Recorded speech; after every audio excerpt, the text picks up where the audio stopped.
नमः शिवाय। मैं हूं ज्योतिष पंडित दीपक दुबे और उपस्थित हूं आपके साथ राहु केतु के होने वाले राशि परिवर्तन को लेकर। क्या होगा, इनका प्रभाव करेंगे, इसके ऊपर चर्चा। लेकिन उससे पहले बता दूं अपने दर्शकों को कि जो यह राशि परिवर्तन मैं बताने जा रहा हूं, यह लग्न राशि पर आधारित है। इसके लिए चंद्र राशि, नामाक्षर या सूर्य राशि इत्यादि को आधार ना माने, बल्कि अपनी लग्न राशि को माने। दूसरा, यह सामान्य आधार पर ही होता है।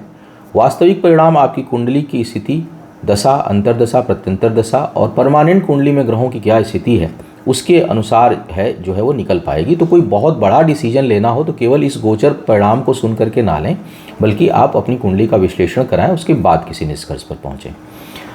राहु केतु के गोचर के ऊपर चर्चा करूं उससे पहले मैं चाहता हूं कि इन दोनों ग्रहों के टेंडेंसी के बारे में, इन दोनों ग्रहों के बारे में थोड़ी सामान्य चर्चा कर लूं और फिर आपकी राशिफल बताऊंगा और उसके बाद मैं उपचार बताऊंगा कि राहु और केतु को शांत करना हो या राहु केतु को और प्रभावी करना हो या इनके शुभ परिणामों को प्राप्त करना हो, अशुभ परिणामों को कमज़ोर करना हो, तो किस प्रकार और क्या उपचार आपको करना चाहिए। तो इन पर विस्तार से हम लोग एक एक करके चर्चा करेंगे। सबसे पहले भी बात करेंगे कि राहु केतु का जो नेचर है, टेंडेंसी है, वो किस प्रकार का है, समझना होगा। राहु की जो टेंडेंसी है वो भ्रमित करने वाली है। राहु की का जो सबसे ज़्यादा प्रभाव होता है वो बुद्धि पर पड़ता है आपकी, और एक धुंध सा क्रिएट करता है। डिसीजन पावर को वीक करेगा, इरिटेट करेगा, कंफ्यूज करेगा, झुंझलाहट होगी।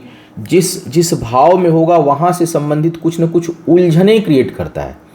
एक उलझन बनाएगा, आपको उलझा हुआ सा महसूस करेंगे।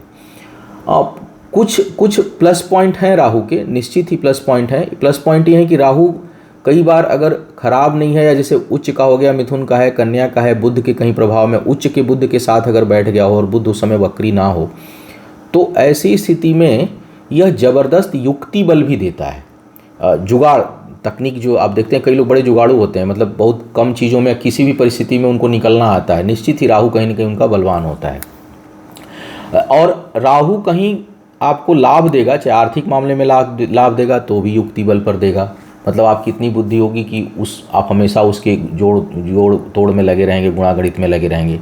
कहीं पराक्रम बढ़ाएगा तो वहाँ भी आपके लिए युक्ति बल को ही मजबूत किया रहेगा, यानी दूसरों को कैसे परेशान करना है, दूसरों को कैसे हावी होना है, उस तरह की आपको युक्ति दे देगा।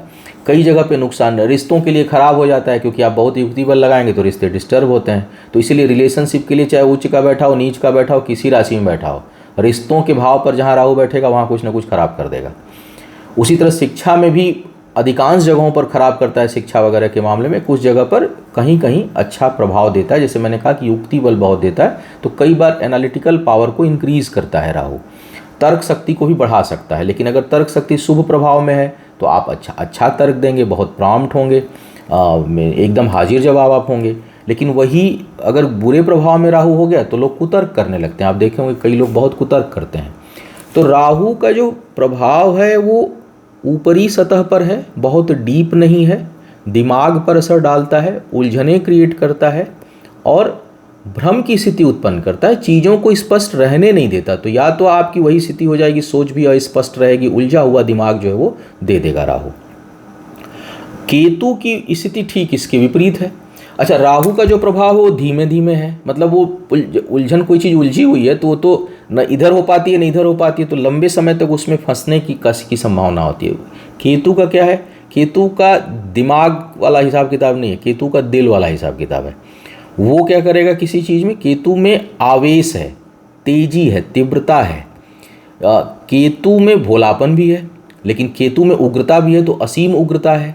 इसीलिए केतु को मोक्ष प्रदाता कहा जाता है, क्योंकि केतु जो भी करेगा, केतु के प्रभाव में आदमी करेगा, वो दिल से करेगा, वो अच्छा करे चाहे बुरा करे। तो वो अगर भला करने वाला होगा तो अपनी जान देकर भलाई करेगा, बुरा करने वाला होगा तो जान ले भी लेगा। वो उलझन वाली चीज़ नहीं है केतु के साथ। आप मौसम से समझिए, एक उमस भरा मौसम है, एकदम इरिटेटेड है आप, मतलब न गर्मी लग रही है, ठंडा लग रहा है, पसीने से परेशान है, दिमाग उलझन में, वो राहु है। 45 डिग्री टेम्परेचर है, तेज लू चल रही है, वो केतु है। केतु का जो नेचर है वो विध्वंसक है, वो सृजन भी करेगा तो बहुत बड़ा करेगा और तोड़ेगा तो एकदम से तोड़ देगा। मतलब आप अभी सुबह आप 1 सेकंड, मतलब अभी आप बात कर रहे हैं और 1 सेकंड बाद कोई बड़ी घटना घट ली, समझिए केतु का इन्फ्लुएंस है वहाँ पर। राहु में न कोई जल्दी घटना इधर घटती है, न जल्दी उधर घटती है, उलझा के परेशान किया रहता है। तो राहु और केतु जहाँ भी जिस भाव में होगा उस भाव में बहुत या तो अधिकता ला देगा या बहुत कमी कर देगा। वहाँ की चीज़ों की महत्वाकांक्षा और इच्छाओं को बहुत ज़्यादा बढ़ा देता है, क्योंकि आदमी दिल से सोचता है तो एकदम उसी में डूब जाता है। इसीलिए राहु कई बार रिसर्च वगैरह के लिए बहुत अच्छा परिणाम देता है। राहु जो है शोध के मामले में बहुत अच्छा परिणाम देता है। राहु के कारण छठी इंद्रिय जागृत रहती है। आपको कई बार अगर राहु बहुत अच्छी कंडीशन में तो होने वाली चीज़ों का पूर्वाभास होने लगेगा, क्योंकि आप बहुत डीपली जा करके चीज़ों को, मतलब आपका जो छठी इंद्रिय वो जागृत कर देता है। राहु को मोक्ष प्रदाता भी कहा गया है। क्यों? क्योंकि राहु बुद्धि से काम नहीं करता। परिणाम की चिंता राहु नहीं करता, केतु नहीं करता। केतु परिणाम की चिंता नहीं करता, जो है वो करेगा। तो कृष्ण की बात आ जाती है कि भाई कर्म फल की चिंता किए बगैर कर्म करो तो मोक्ष प्राप्त होगी, वो केतु कर देता है आपके साथ। तो केतु दिल से काम करता है, बुरा भी करेगा दिल से करेगा, अच्छा भी करेगा दिल से करेगा, इसीलिए केतु मोक्ष का प्रदाता हो जाता है। केतु जो है वो में इंटेंसिटी जाते हैं, जो भी होगी बहुत शीघ्रता से होगी, संभलने का मौका नहीं देता वो व्यक्ति को, अच्छा हो या बुरा हो। तो ये प्रभाव देगा। अब किस किस भाव में क्या प्रभाव देगा इसके ऊपर एक एक करके चर्चा करते हैं कि क्या प्रभाव देगा आपके राशि के ऊपर। लेकिन एक चीज़ मैं भूल गया, अभी राशियों की बात करूं उससे पहले एक महत्वपूर्ण सूचना आपको दे दूं, जानकारी कि जो राहु केतु का जो गोचर है, ये जो मैं बता रहा हूं ये 17 मार्च से बता रहा हूं। बहुत भेद है पंचांगों में, कई जगह 17 मार्च को गोचर बता रहे हैं, कहीं 12 मार्च को बता रहे हैं, कहीं 12 अप्रैल को बता रहे हैं, कहीं 17 अप्रैल को बता रहे हैं। अब ये होता है ट्रू और मीन जो निकालते हैं उसके कारण कि एक्चुअल में राहु कब ट्रांजिट कर रहा है या उसका औसत मान जो है औसत कब कर जाएगा राहु और केतु। तो इस कारण भ्रम की स्थिति उत्पन्न हो रही है। और इतनी टेक्नोलॉजी आगे होने के बावजूद मैं देख रहा हूँ कि अपनी डफली अपना राग अधिकांश लोग बनाए हुए हैं। दृक पंचांग को लीजिए, एस्ट्रोसेज को लीजिए, तो वहाँ पर जो ट्रू का है वो तो इक्वल है, लेकिन 12 से दिखा रहा है। लेकिन अब कुंडली आप बनाइए दृक पंचांग पे जाके और एस्ट्रोसेज पे, तो वहाँ राहु केतु को 17 मार्च को ही जो है वो तुला में और उसमें दिखा रहे हैं। फिलहाल जो मैं सॉफ्टवेयर यूज करता हूँ और जो मैंने अपनी चीज़ों से देखा है, समझा है, और दृक पंचांग वगैरह को देख करके और जगहों पर देख करके, वो 17 मार्च को मैं मान के चल रहा हूँ कि यह गोचर 17 मार्च से हो रहा है, राहु और केतु का गोचर मेष और तुला राशि में। तो यह सूचना देनी थी। अब बात करते हैं एक एक करके आपकी राशियों पर क्या होगा प्रभाव। अब मकर लग्न वालों की बात करते हैं। मकर लग्न राशि जिनकी है उनके लिए किस प्रकार का प्रभाव होगा केतु और राहु का। शनि की लग्न है। आपके लिए जो राहु का गोचर है वो आपके चतुर्थ भाव में हो रहा है। केतु का जो गोचर है वो दशम भाव में हो रहा है। राहु की सबसे पहले बात करते हैं। सुख भाव में राहु, भारी कमी, असंतुष्टि,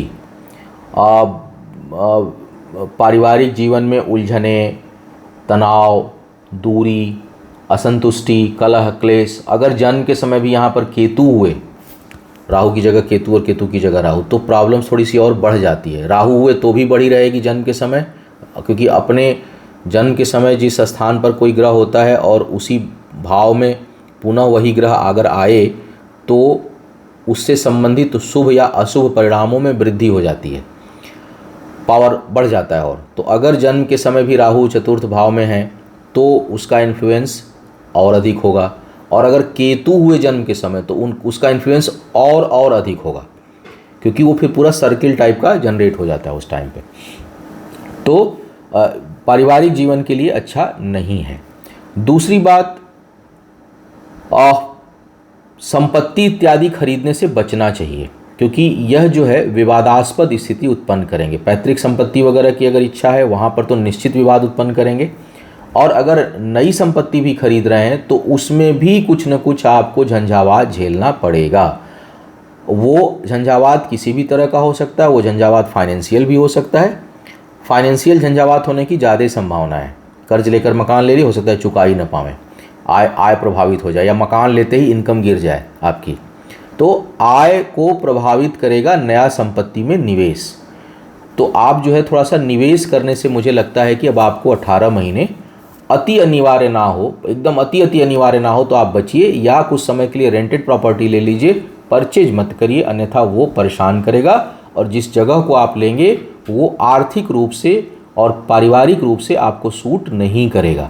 अगर उसमें उस संपत्ति में कोई झंझावात नहीं होगा तो हो सकता है लेते ही आपकी इनकम ड्रॉप कर जाए, किसी न किसी कारण से आय प्रभावित हो जाए।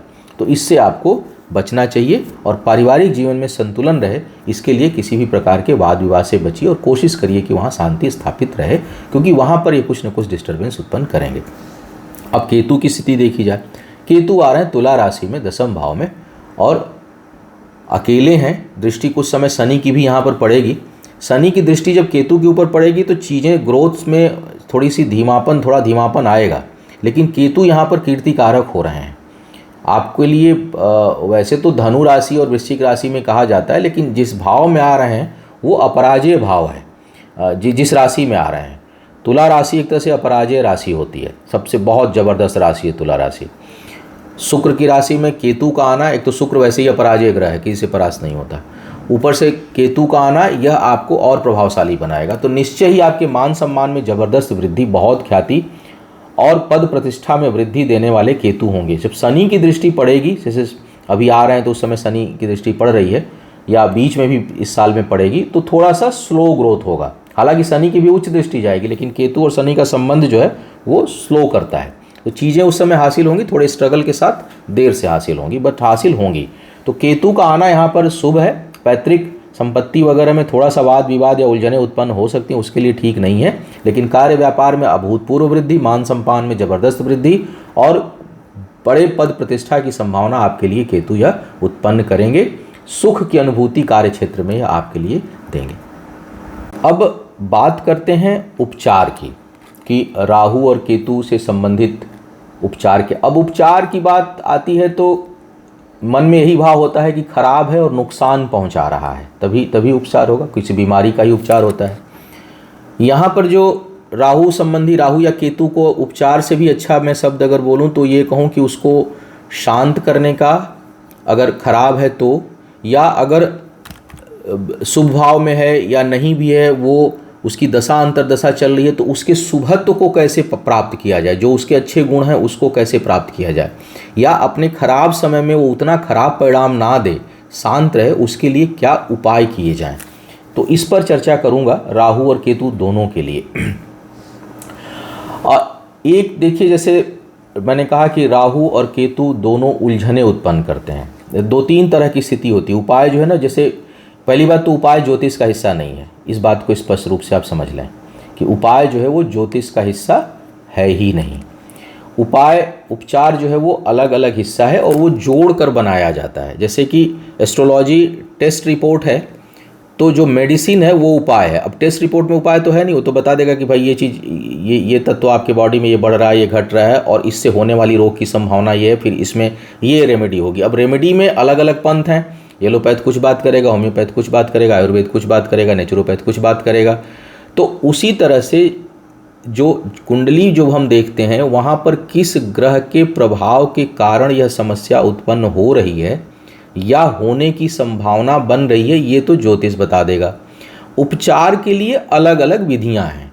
हम लोगों में चूँकि मंत्रोपचार को सर्वोपरि उपचार कहा जाता है, तो एक तो मंत्र के द्वारा आप शांति कर सकते हैं या उसके शुभत्व को प्राप्त कर सकते हैं। दूसरा, चूँकि पृथ्वी के हर चीज़ के ऊपर ग्रहों का प्रभाव मतलब एनर्जी का प्रभाव, ऊर्जा का प्रभाव। ग्रह कोई भूत प्रेत नहीं है कि वो आके एकदम से खड़ा हो जाएगा। हर चीज़ में कुछ न कुछ एनर्जी है, वो किस तरह की एनर्जी से इन्फ्लुएंस हो रहा है वो ग्रह हो गया। तो अब चूँकि हम लेते क्या है, हमारे पास एनर्जी किस चीज़ की, खान पान से एनर्जी आ रही है। तो खान पान में किन चीज़ों से हम परहेज करें कि उस प्लैनेट से संबंधित एनर्जी जो है वो घटे या बढ़े। तो खान पान के द्वारा भी आप चीज़ों को कंट्रोल कर सकते हैं, विशेष करके से बीमारी में बहुत काम आता है। उसके साथ साथ हमारे पद्धति में दान को भी उपचार के रूप में बताया गया है। व्यक्तिगत रूप से दान को मैं उपचार उतना नहीं मानता। दान जो है वो अनुष्ठान का हिस्सा है। जब हम कोई यज्ञ तर्पण, कोई पूजा पाठ संकल्प लेकर के कोई चीज़ हम करते हैं तो उसके उपरांत जो है दान उसका हिस्सा होता है। तो राहु से संबंधित जब हम पूजा पाठ या कुछ करते हैं तो फिर उस समय राहु से संबंधित हमें दान क्या करना चाहिए वो हमें ध्यान में रखना होता है। दूसरी बात ये होता है कि दान का मतलब होता है किसी चीज़ को देना और एक जगह ये भी होता है कि हम उसे त्याग भी रहें, हम उसका प्रयोग ना करें। से कई बार होता है ना कि आप जो कहते हैं दान के लिए निकालें तो इसको खाना नहीं है, आप करते हैं ना। कई पहले तो कन्यादान भी लोग करते थे, हालांकि कन्यादान को लेकर के भी अब कॉन्सेप्ट बहुत लोगों का बदल रहा है। तो हम वहाँ पानी नहीं पिएंगे, या होता है कि आप हम चलो ये चीज़ ना मैंने दान पे मंदिर पे देने के लिए बनाया, तो आप उसमें से निकाल के खाते नहीं हैं। यहाँ पर अगर लार्जर स्केल में जो मुझे समझ में आता है लॉजिकली देखा जाए तो दान का यहाँ पर कुछ मतलब ये भी है कि आप जिस चीज़ का दान करें उसका प्रयोग मत करिए। जैसे राहु का ही ले लिया जाए कि राहु के प्रभाव से अक्सर एसिडिटी और पेट से संबंधित समस्या डिस्टर्ब करती है, आपको गैस्ट्रिक की सीवियर प्रॉब्लम राहु क्रिएट करता है। तो खट्टे, और राहु के दान में खट्टे चीज़ों का दान है। खट्टी चीज़ें इसका मतलब कि मत खाइए, परहेज करिए, दान कर दीजिए और उसका प्रयोग मत करिए। तो दान का मतलब यहाँ पर एक तो है कि भाई उन चीज़ों से परहेज करिए, उसको दूसरों को खाने को दीजिए या दान स्वरूप दे दीजिए कहीं धर्मस्थल पर। दूसरा है कि जब आप पूजा अनुष्ठान करते हैं तब उसको दान दे दीजिए। तो कुछ कॉन्सेप्ट क्लियर करता हुआ चलूँगा, तब बात करूँगा। अब एक एक राहु की बात अगर किया जाए तो राहु के उपचार क्या हो सकते हैं। राहु का तो एक तो हम बीज मंत्र का प्रयोग कर सकते हैं, अगर हमें राहु का जप खुद से करना है तो ओम रांग राहवे नमः, ये जो है रांग जो है वो बीज मंत्र है। राहु का नाम लेकर के नमः प्रणाम करते हैं। राहु को प्रसन्न करने के लिए जो है राहु के मंत्र का जप आप कर सकते हैं, जितना अधिक आप कर सकें। अगर कम से कम पूरा उतना तो नहीं होता तो प्रोफेशनली अनुष्ठान आपको कराना पड़ता है, खुद से करना चाहें तो आप बुधवार और शनिवार के दिन कर सकते हैं, और ज़्यादा करना है तब तो रोज़ करना होगा उसकी मात्रा को, तो इस मंत्र का जप कर सकते हैं। एक चीज़ ध्यान रखिए, कई बार हम लोग टेंडेंसी भी देखते हैं कि राहु का जो इफेक्ट आ रहा है वो किस सेक्शन में आ रहा है। अगर राहु का इफेक्ट करियर को रिलेटेड आ रहा है आपके जीवन में, तो उसमें राहु की पूजा तो एक आध बार आप करिए, रोज़ मत करिए, लेकिन गणेश जी की पूजा आप रोज़ करिए। शिक्षा में बाधा अगर उत्पन्न हो रही है तो वहाँ पर राहु की पूजा शांति एक आध बार करा दीजिए, उसके पूरे मंत्रों का जप अनुष्ठान और उससे संबंधित दान, लेकिन नियमित पूजा माँ सरस्वती की करिए, माँ भगवान गणेश की करिए, क्योंकि उससे शुभता आएगी। और बुद्धि, मैंने कहा ना कि बुद्धि बल को कमज़ोर करता है, तो हमें किन चीज़ों को पाना है जो बुद्धि को इंक्रीज़ करे। अच्छा, राहु अगर खराब है तो बुद्ध को मजबूत करने का उपाय करिए। एनर्जी कौन सी लीजिए खान पान में, हरी चीज़ों का, हरे चीज़ों का सेवन करिए, हरी सब्जियों का सेवन करिए, जूस का सेवन करिए, फ्रूट का सेवन करिए, हरे बाग पार्क में जा कर के टहलिए, हरे रंगों का प्रयोग करिए अगर बुध मार्केस नहीं है तो। और राहु को कमज़ोर करने के लिए, राहु के प्रभाव को कम करने के लिए, बुध की एनर्जी बढ़ानी है तो अच्छी क्वालिटी का पन्ना बहुत काम करता है। बस ये ध्यान रखिएगा कि कर्क लग्न ना हो, क्योंकि कहीं कहीं बुध बहुत इरिटेट करते हैं। अगर शत्रु के साथ संबंध हो जाए तो, शत्रुवत हो जाए तो वहाँ परेशान करेंगे, फिर वहाँ काम नहीं करेगा ये। तो ये रत्न पहनते समय हमेशा जो है वो ये ध्यान रखिए कि हम किसका पहने। लेकिन एक सामान्य चर्चा चूँकि कर रहा हूँ, इसका मतलब ये नहीं कि सभी लोग पन्ना तुरंत धारण कर लें, थोड़ा सा कुंडली का विश्लेषण करा लें उसके बाद लें। लेकिन पन्ना बहुत काम, यहाँ मैं उपचार की बात कर रहा हूँ तो ये बात बोलूँगा कि पन्ना बहुत काम करता है। जनरली गोमेद, कहीं राहु बहुत उच्च का होकर के बैठा है आय के स्थान पर, पराक्रम के अनुष्ठान पर या दशम भाव वगैरह में, तब गोमेद सूट करता है राहु की दशा में, आपको जो है अप्रत्याशित लाभ दे सकता है। अन्यथा गोमेद राहु की दशा में अवॉइड करें। मैं देखता हूँ कि कोई भी लग्न हो, कोई भी राशि हो, राहु की दशा चल रही, बहुत से लोग तुरंत गोमेद रिकमेंड कर देते हैं। गोमेद पहनना नहीं है, हर जगह राहु की एनर्जी को बढ़ाना नहीं है, हर जगह राहु की एनर्जी को नहीं बढ़ाना है बल्कि उसको शांत करना है। तो गोमेद आप पहनिए नहीं, बल्कि पहनिए पन्ना, और बहुत एक्सेप्शनल केसेस में गोमेद धारण करना चाहिए, अन्यथा गोमेद दान कर दीजिए। शनि मंदिर पे दान कर दीजिए, गणेश मंदिर पे दान कर दीजिए, ले जाकर के दान कर दीजिए बुधवार को या शनिवार को।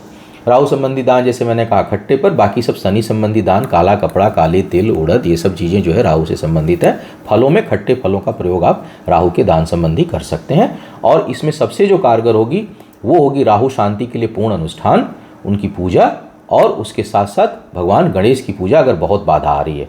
राहु कहीं वाद विवाद, कहीं मारा की स्थिति में उत्पन्न हो रहा है, कई बार बहुत खतरनाक हो जाता है, वैसे में काल भैरव की उपासना करिए। भैरव की उपासना, भगवान भैरव का दर्शन बहुत लाभकारी होता है और राहु के प्रभाव को कमज़ोर करता है।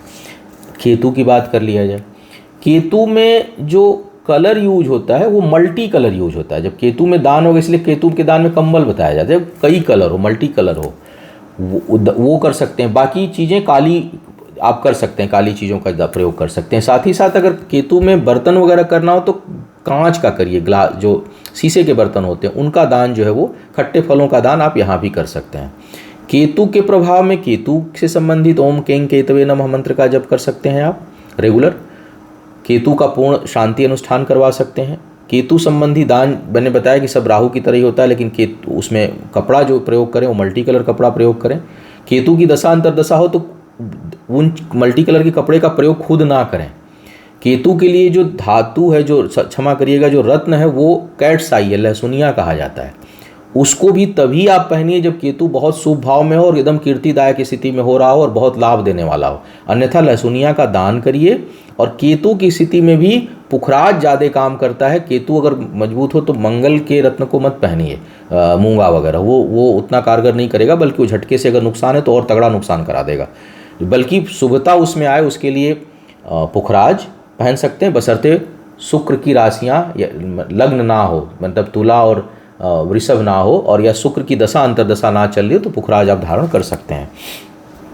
इसके साथ साथ केतु की शांति के लिए केतु का अनुष्ठान और साथ में गणेश जी की पूजा, यहाँ भी गणेश भगवान की पूजा, क्योंकि केतु से अशुभ की आशंका होती है और बहुत तेज होती है, तो यहाँ पर शुभता देने वाले देवता की पूजा करनी होती है गणेश की। बहुत मारक, बहुत खतरनाक स्थिति हो रहा है, तब देवी की पूजा और आराधना जो है आपके हित में काम करेगी।